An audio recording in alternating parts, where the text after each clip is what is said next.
ওই তো সামনে একটা জুতোর দোকান, দেখি এখান থেকে কম দামের মধ্যে এক জোড়া জুতা পাওয়া যায় কিনা। এই লাল জুতাগুলো তো দেখতে ভালো লাগতেছে। ভাইয়া, এই জুতাগুলোর দাম কত? এই জুতোগুলো হলো বাটা কোম্পানির, 200 টাকা করে এক জোড়া। কি, 200 টাকা? আচ্ছা থাক ভাইয়া, আমি আমার সেরা জুতাগুলোই নিয়ে যাইতাছি।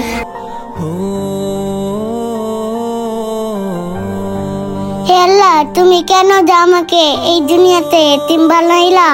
আজকে এই পৃথিবীতে বাবা মা বেঁচে নেই দেখে মানুষের বকা শুনতে হয়, মাঝে মধ্যে মারও খেতে হয়। জুতাগুলো যে এখন কেমনে ঠিক করি? ওই যে একটা রশি পড়ে আছে, এই রশিটা উঠাই আনি। এবার ওই সাইডে গিয়া বসে পড়ি, এখানে বসে বসে জুতাটা বাঁধতে আনি। আজকে যদি আমার বাবা মা এই পৃথিবীতে বেঁচে থাকতো, তাহলে আমাকে আর এভাবে ছেঁড়া জুতা বেঁধে পড়তে হতো না। আল্লাহ, কেন যে আমাদের মতো ছোটদেরকে এতিম বানাই? হে আল্লাহ, তুমি আমার মতো আর কাউকে এতিম বানাইও না। তাড়াতাড়ি করে গিয়ে কাজটা শেষ করতে হবে। আরে কি ব্যাপার, মেয়েটা ওইখানে বসে কাঁদতেছে আর এভাবে রশি দিয়ে জুতোটা বাঁধতেছে কেন? আচ্ছা একটা কাজ করে এখানে দাঁড়িয়ে দেখি তো ও আরো কি করে।